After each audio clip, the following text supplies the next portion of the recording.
बातें करते हम खेतों की और उसके रखवाली की। बाग बगीचा फल फूलों और फसलों की हरियाली की।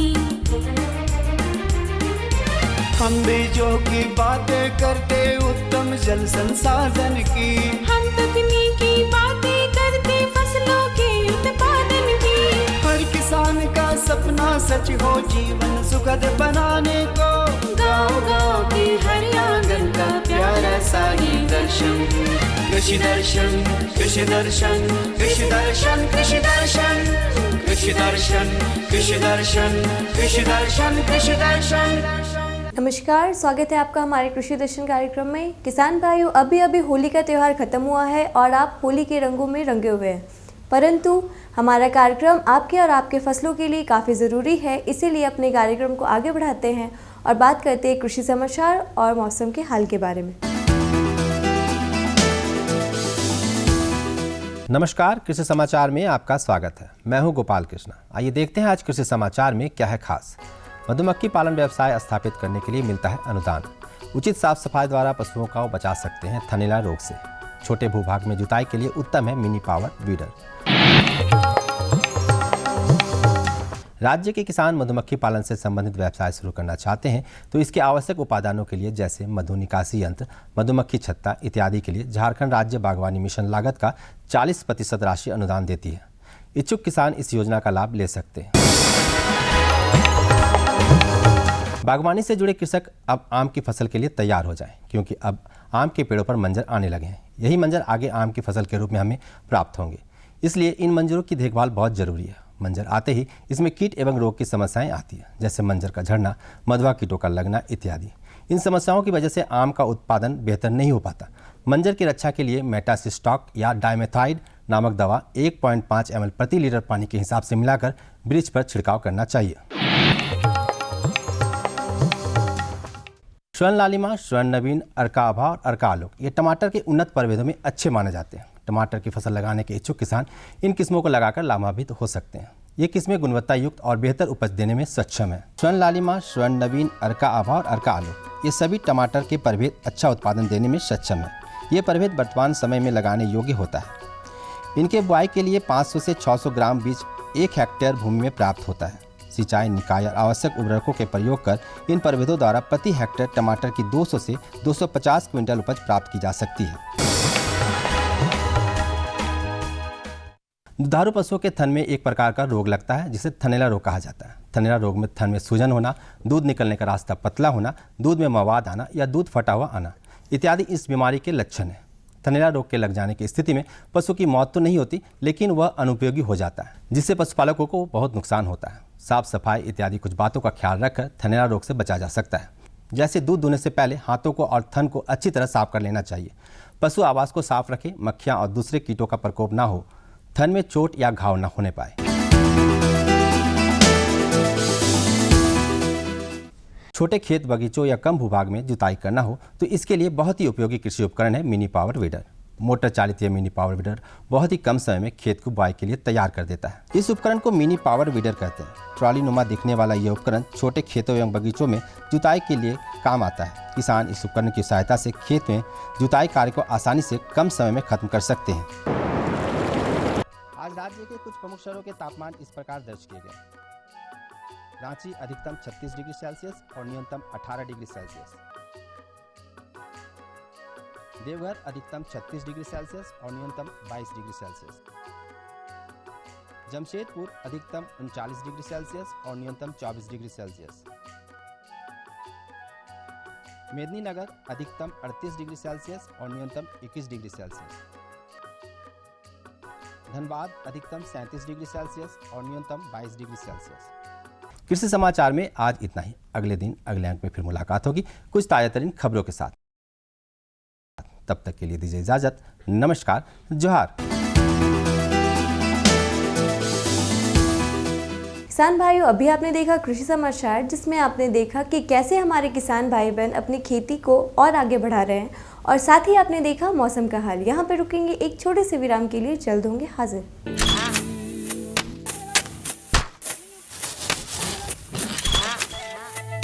भारत एक कृषि प्रधान देश है। भारतीय अर्थव्यवस्था में कृषि एक मुख्य स्तंभ की तरह है और हमारे किसान अन्नदाता। लेकिन कभी कभी प्रकृति के सख्त तेवर के कारण हमारे किसानों को उचित कृषि उत्पाद हासिल नहीं हो पाता। ऐसी स्थिति में उन्हें सुरक्षित रखने के लिए प्रधानमंत्री फसल बीमा योजना प्रदान की गई है।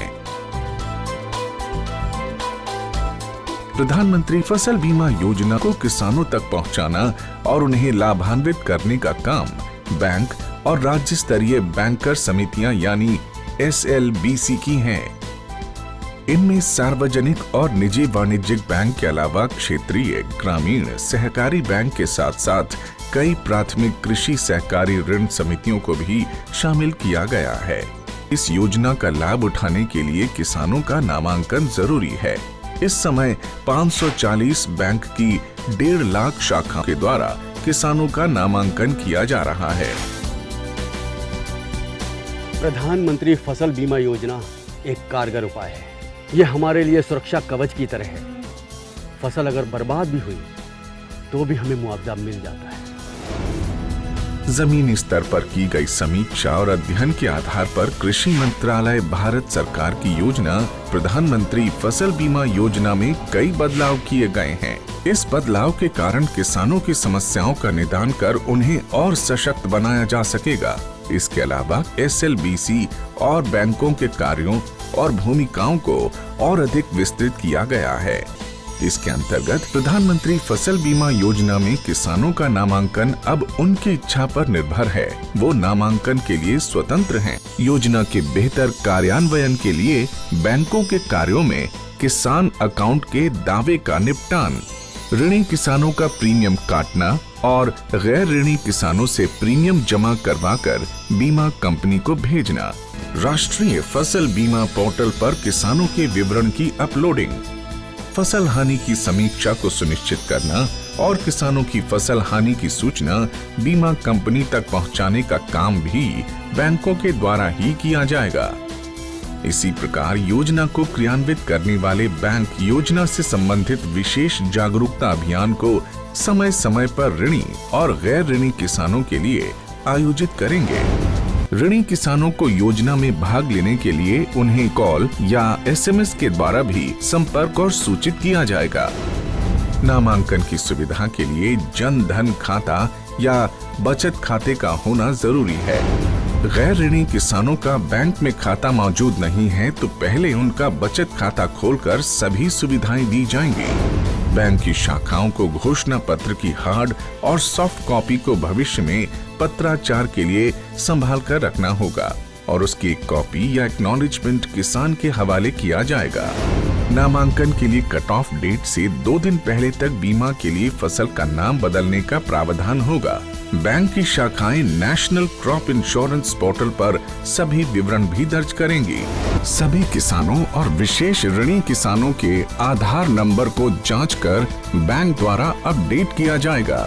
राज्य और जिला अधिकारी संबंधित एजेंसी और बीमा कंपनी के समक्ष किसानों को शिकायतों की सुविधा प्रदान करने का काम भी बैंकों के द्वारा किया जाएगा। SLBC बैंकों के लिए स्थापित एक शीर्ष संस्था है। यह संस्था राज्य सरकार और भारत सरकार के साथ समन्वय स्थापित कर सदस्य बैंकों के द्वारा प्रधानमंत्री फसल बीमा योजना को क्रियान्वित कर भारत के किसानों को सशक्त करने का काम कर रही है और उसका सीधा लाभ हमारे देश के किसानों तक पहुंचाया जा रहा है। सशक्त किसान, देश की शान। विराम के बाद एक बार फिर से स्वागत है आपका हमारे कृषि दर्शन कार्यक्रम में। किसान भाइयों, आज हम सबसे पहले बात करेंगे मशरूम उत्पादन एवं उससे मिलने वाले रोजगार के बारे में। किसान भाइयों, आज के ज़माने में मशरूम की कीमत और मशरूम की मांग बाज़ार में काफ़ी अधिक हो चुकी है। इसीलिए हमारे कई किसान भाई मशरूम की खेती से जुड़कर मशरूम की खेती कर रहे हैं और काफ़ी अच्छा मुनाफा कमा रहे हैं। मशरूम की खेती करने के लिए ज़्यादा जगह की ज़रूरत नहीं होती, इसीलिए कई ऐसे लोग हैं जो अपने घर पे भी मशरूम की खेती कर रहे हैं। तो आइए मशरूम का खेती कैसे करें अथवा उससे रोज़गार से कैसे जुड़े, इन सब की जानकारी लेते हैं हम अपने विशेषज्ञ से। मशरूम एक ऐसी सब्जी जो खाने में बड़ा ही पौष्टिक होता है। इस कारण इसकी मांग और कीमत भी काफी होती है। तो जाहिर है जब मांग अधिक हो और दाम भी ज्यादा मिले तो इसके उत्पादन में रोजगार की संभावनाएं भी अधिक होती है। किसान भाई जोहार। सबसे पहले मैं बता दूं कि पूरे झारखंड जो प्रदेश है इसमें मशरूम की खेती की असीम संभावना है और साथ ही साथ रोजगार के भी जो है इसमें असीम अवसर हैं। किसान भाई जो है अगर मशरूम की खेती को अगर वैज्ञानिक विधि से करें तो उनको सालों भर उसमें रोजगार भी मिलेगा और उनसे अधिक लाभ भी वो प्राप्त कर सकते हैं। तो निश्चित रूप से यहाँ पर हम लोग देखते हैं कि अगर उनके पास छोटा क्षेत्रफल है, मान लीजिए कि 10 डिसमिल है, 20 डिसमिल है अगर ज़मीन है, तो वैसे किसान जिनके पास जो है कम ज़मीन है वो इसमें रोज़गार का अवसर को ढूंढ सकते हैं और इसकी खेती की ओर जा सकते हैं। तो निश्चित रूप से इसमें 4 से 5 जो है यहाँ के लिए जो अच्छी मशरूम उत्पादन वाली जो तकनीक है उसको किया जा सकता है। जैसे मान लीजिए कि कोई एस्टर करना चाहते हैं तो एस्टर के क्षेत्र में 8 महीना उसमें लग करके अपना रोज़गार को सृजन कर सकते हैं। कोई बटन मशरूम करना चाहते हैं तो 4 से 5 महीना बटन मशरूम ओपन कंडीशन में, अगर उनके पास कंट्रोल कंडीशन है तो वो उसमें जो है वो भी सालों भर यहाँ बटन का काफ़ी अच्छा स्कोप है, वो बटन मशरूम कर सकते हैं। 4-5 महीना सिटाके मशरूम कर सकते हैं, 4-5 महीना जो मिल्की मशरूम है वो मशरूम कर सकते हैं। और नेचुरल जो मशरूम हमारा है वो पुआल वाला मशरूम जिसको पैडी स्ट्रॉ मशरूम बोलते हैं, वो मशरूम की खेती की जा सकती है। और इसके साथ साथ अगर हम लोग देखें तो ओवरऑल जो है सालों भर वो मशरूम का व्यवसाय वो आसानी से कर सकते हैं। कृषि विशेषज्ञ कहते हैं कि मशरूम की खेती कर भरपूर मुनाफा कमाया जा सकता है। इसके लिए लंबे चौड़े खेत की जरूरत भी नहीं पड़ती। कम जगह और कम लागत के बाद भी किसानों को कुल खर्च का 3 गुना तक आमदनी मिल सकती है। किसान भाई को हम ये सलाह देंगे कि उनके पास अगर मान लीजिए कि छोटा अगर कोई घर बना हुआ है, चाहे वो बांस का बनाए हों, उसके ऊपर जो है वो प्लास्टिक का छप्पर लगा करके भी लो कॉस्ट टेक्नोलॉजी, चूँकि उसमें क्या होता है कि फंगस जो है वो बांस में ग्रो नहीं करता है, तो फफूंद जब उसमें विकसित नहीं करता है तो वैसे जो है ज़्यादा कंटामिनेशन का उसमें चांस बहुत कम रहता है।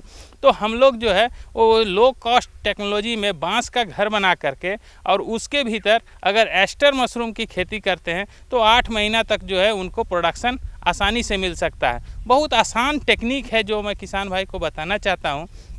इसमें लागत भी बहुत कम है। सबसे पहले जो है अगर उनके पास कोई भी चीज़ का स्ट्रॉ हो, चाहे वो गेहूं का हो या मान ले कि जो है धान का हो या सोयाबीन अगर करते हैं तो सोयाबीन का भूसा हो, मतलब भूसा जो है लकड़ी का भूसा हो या और कोई चीज़ का छिलका हो, तो ये सारा छिलका जो है उसके लिए जो है पैडी स्ट्रॉ मशरूम के लिए ये काफ़ी जो है वो अच्छा है। मशरूम की खेती की सबसे अच्छी बात होती है कि इसकी अलग अलग किस्मों की खेती साल भर कर सकते हैं। अगर किसान भाई खुले खेत की जगह कमरे में मशरूम उत्पादन करना चाहते हैं तो ओयस्टर मशरूम अपना सकते हैं। 125 ml फार्मेलिन और 10 ग्राम बेवेस्टीन इसमें मिला देते हैं और 20 किलोग्राम पुआल का भूसा उसमें हम लोग मिलाते हैं। लगभग 1.5 से 2 इंच का कटिंग हो और उसके बाद उसको निकाल करके हम लोग जो है छाया में फैला देते हैं। फैलाने के बाद जो है उसमें हम लोग मॉइस्चर देखते हैं, नमी देखते हैं। तो वो नमी देखने के लिए कोई मशीन की बात नहीं है, आप हाथ से उसको एक मुट्ठा उसको पकड़ लीजिए, उससे पानी जो है गर करके नीचे जो है गिरे ना, ये एक मेन उसका जो है वो तकनीक है। उसको देख लेने के बाद 2 किलो जो है भूसा उसको हम लोग पॉलीथीन जो छेद किया हुआ है उसमें हम लोग उसमें भरते हैं और 2 किलो भूसा में हम लोग 200 ग्राम का जो बीज है उसमें जगह जगह जो है डाल करके घुमा करके और उसके बाद उसको लेयर बाय लेयर बनाते हैं। तो लेयर बनाने का मेथड ये है कि पहला जो है वो 2 इंच का लेयर बनता है, फिर बिजाई करते हैं, फिर उसके बाद 4 इंच का बनता है, फिर बिजाई करते हैं, फिर 4 इंच का बनता है, फिर बिजाई करते हैं। तो इस तरह से जो है हम उसमें सीडिंग करते रहते हैं। जब आपका 200 ग्राम बीज जो है समाप्त हो जाता है तो फिर उसको डाल करके टाइट हाथ से पूरा दबा करके उसको प्लास्टिक से मुँह से बंद कर देते हैं। अब इसमें क्या है कि लगभग 15 दिन में पूरा का पूरा जो है बैग पे माइसीलियम उसका फैल जाता है। जो हमारा कवक जाल है, तंतु है, वो पूरा तरह से फैल गया।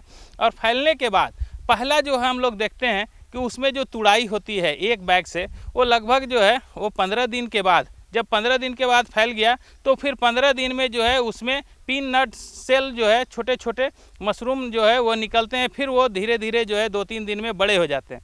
सीमित संसाधन में भी मशरूम की खेती कर बढ़िया मुनाफा कमाया जा सकता है। वहीं अगर किसी किसान भाई के पास सरप्लस मशरूम का उत्पादन हो जाता है तो उसे ओपन में ड्राई कर बेचा जा सकता है। इसकी भी बाजार में अच्छी खासी कीमत मिल जाती है। किसान भाई अगर इसको अपना खेती बाड़ी करते हुए अगर छोटे से क्षेत्रफल पे है तो वहाँ पर उसको जो है मशरूम का एक सेटअप लगा करके और मशरूम खेती से उनको जुड़ना चाहिए। और उससे ये क्या है कि अभी आने वाला समय में आप देख रहे होंगे कि बहुत लोग को फूड के प्रति जो है खाद्यान्न के प्रति बहुत कॉन्शियस हैं। वो जो है प्रोटीनस फूड खाना चाहते हैं या वो इजी डाइजेस्टेबल जो कहते हैं आसानी से सुपाच्य हो वैसा भोज्य प्राप्त करना चाहते हैं। तो मशरूम उनके लिए एक जो है वरदान है और उसके लिए जो है वो सालों भर इसके जुड़ करके वो खेती बाड़ी करते हुए अतिरिक्त आय जो है वो आपका इस बिजनेस से ले सकते हैं, ये इस काम से ले सकते हैं। अगर किसी किसान भाई के पास सरप्लस मशरूम हो जाता है तो वो ओपन जो है उसको ड्राई में करके बेच सकते हैं। तो ड्राई बेचने के लिए उनका क्या है कि अगर मान लीजिए कि 1 किलो है तो अगर उसको जो है सीधे उसका जो हम लोग गिल है गिल वाला पोर्शन को उलट करके ब्लैक पॉलीथीन में उसको बिछा करके धूप में रख देते हैं तो वो सूख करके वो 10 भाग मतलब सूख जाता है, लगभग जो है 1 किलो 100 ग्राम में बदल जाता है। तो उसका 1000 रुपया किलो जो है मिनिमम 1000 से 1200 रुपया किलो उसको बिक्री करके वो आय अर्जित कर सकते हैं। भाइयों, अभी आपने देखा मशरूम उत्पादन और उससे मिलने वाले रोजगार के बारे में। अब अपने कार्यक्रम को आगे बढ़ाते हैं और बात करते हैं अजोला उत्पादन और उससे होने वाले लाभ के बारे में। किसान भाइयों, अजोला एक उत्तम जैविक एवं हरी खाद है। बहुत ही सस्ता और पौष्टिक पशु आहार है। इसको खाने से पशुओं में कई तरह की बीमारियां दूर होती है। साथ ही साथ ये दुधारू पशुओं के लिए काफ़ी अच्छा साबित होता है। ये पशुओं में बांझपन भी दूर करता है। तो आइए अजोला उत्पादन के क्या क्या लाभ है, अजोला उत्पादन के बारे में और अधिक जानकारी लेते हैं हम अपने विशेषज्ञ से। बहुत सारे किसान भाई अजोला की खेती करते हैं या करना चाहते हैं, उनसे उन्हें किस प्रकार अधिक से अधिक लाभ मिले इस संबंध में जानकारी देने के लिए हमारे साथ मौजूद है दिव्यांग कृषि विज्ञान केंद्र रामकृष्ण मिशन आश्रम गेतलसूद के वरीय वैज्ञानिक डॉक्टर अजीत कुमार। सर, हमारे इस कार्यक्रम में आपका स्वागत है। नमस्कार। अजोला का उत्पादन और इससे होने वाले लाभ कैसे होगा, इनसे किसान किस तरह से जुड़ पाएंगे, इनसे किस तरह से लाभ ले पाएंगे? अजोला जैसा कि एक एक्वेटिक फर्न है, जली पौधा है और इसको हम कंट्रोल कंडीशन में भी कर सकते हैं। और ये खासकर जहाँ तक जुड़ने की बात है तो इसको ये बहुत सिंपल एक तरीका है। आप इसको बहुत तरीके से बना सकते हैं। जैसे एक गड्ढा हो जिसमें कि मान लीजिए एक औसत गड्ढा देखा जाए यहाँ के हिसाब से तो 2 मीटर लंबा, 1 मीटर चौड़ा और 45 सेंटीमीटर गहरा, इस तरह का एक गड्ढा हो। वो या तो सीमेंटेड हो तो भी चलेगा, और नहीं है सीमेंटेड, मान लीजिए पैसे की थोड़ी सी संसाधन की कमी है तो प्लास्टिक नीचे बिछा कर वहाँ पे भी किया जा सकता है। अजोला का उत्पादन विधि वो कैसे होता है? उत्पादन विधि के लिए इसका हमको जिस किसान के पास जैसा संसाधन है, ऐसे औसतन देखा जाए तो 2 मीटर लंबा, 1 मीटर चौड़ा और 45 सेंटीमीटर गहरा गड्ढा होना चाहिए। और यदि किसान भाई के पास ज़्यादा जगह है, पानी की सुविधा है तो और बढ़ा भी सकते हैं। उनकी क्या अजोला की रिक्वायरमेंट है, नीड कितनी है, उसके अनुसार इसके साइज पे डिपेंड करता है। और रही बात उत्पादन करने की विधि का, तो इसमें एक जैसे 2 बाई 1 बाई 45 सेंटीमीटर है तो उसमें सबसे कि हमको 10-12 किलो मिट्टी, ऐसी मिट्टी जिसकी उर्वरा शक्ति थोड़ी ज़्यादा होती है, उस मिट्टी को डाल देते हैं और उसमें पानी करीब 15 सेंटीमीटर 20 सेंटीमीटर पानी डाल देते हैं और 5-7 किलो आधा पका कच्चा गोबर है, गोबर को पानी में घोलकर उसको हम उसमें डाल देते हैं। यदि जैविक विधि से करना चाहते हैं तो इसका उत्पादन 15 दिन 20 दिन बाद वो पूरा एकदम हरा हरा सा मैट की तरह बन जाएगा।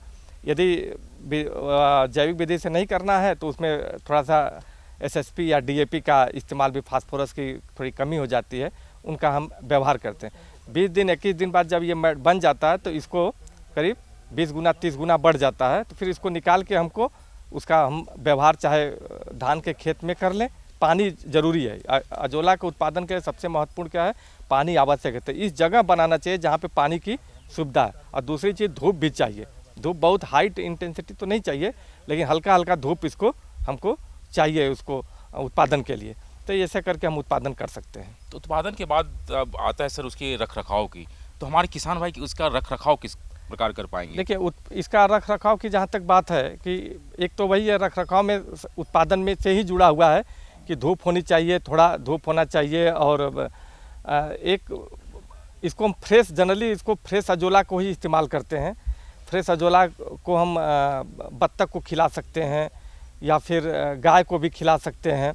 यदि उसको हमको चाह रहे हैं कि उसको ज़्यादा दिन तक इस्तेमाल करना है तो उसको सुखाया भी जा सकता है। अजोला को हम लेके अजोला को धूप में ही वो या ड्राई ओवन में भी उसको सुखाया जा सकता है।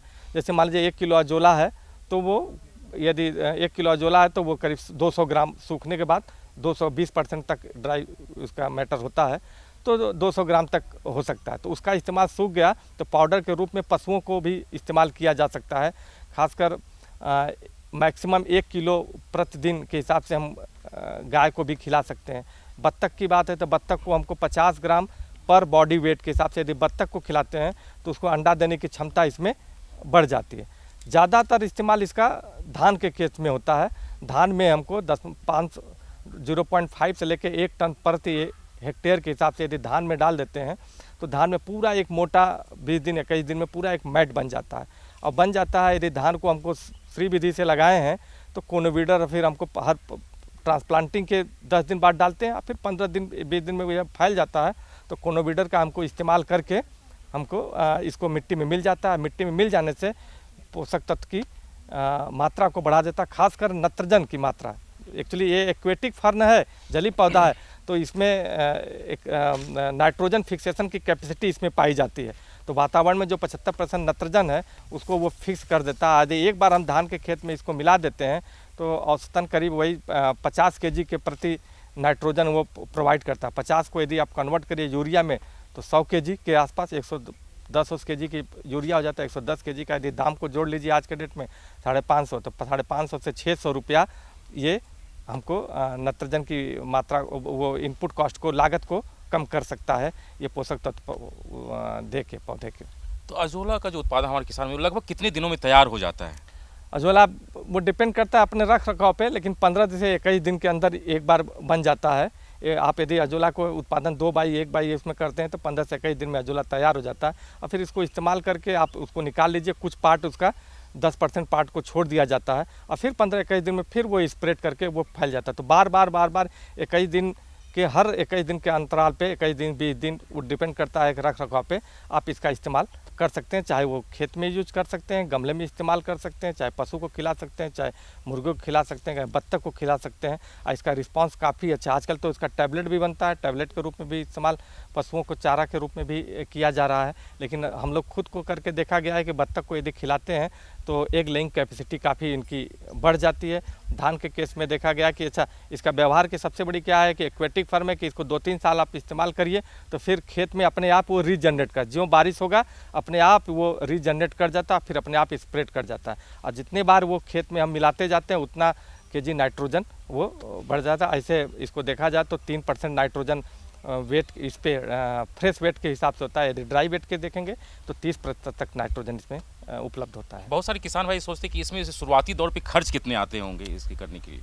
खर्च का इसमें बहुत खर्च तो अब डिपेंड करता है। खर्च मान लीजिए सीमेंटेड टैंक यदि बनाते हैं 2 बाई 1 बाई 45 सेंटीमीटर का तो वही 4-5 हज़ार रुपये खर्च आ जाते हैं। लेकिन जिनके पास नहीं है वो किसान भाई से ये अनुरोध है कि बहुत सारा जगह कुआं है या नल है, वहाँ पे पानी ऐसे ही बर्बाद होता है, तो वहाँ पे ही गड्ढा एक करके प्लास्टिक की सीट भी डाल के उसका उत्पादन किया जा सकता है। इसमें बहुत कुछ कॉस्ट नहीं होता है। किसान भाइयों, अभी आपने देखा अजोला उत्पादन और उससे होने वाले लाभ के बारे में, और साथ ही साथ आपने देखा मशरूम उत्पादन और उससे मिलने वाले रोज़गार के बारे में। आशा करती हूँ कि आपको हमारा आज का कार्यक्रम बेहद पसंद आया होगा।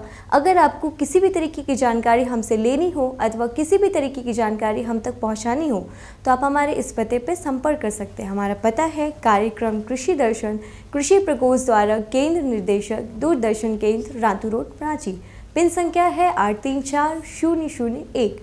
एक बात और, अगर आपसे किसी भी कारणवश हमारा ये कार्यक्रम छूट जाता है तो आप हमारे ये कार्यक्रम सोशल मीडिया पे देख सकते हैं, जैसे फेसबुक, यूट्यूब, ट्विटर आदि। अब दीजिए मुझे इजाज़त, नमस्कार।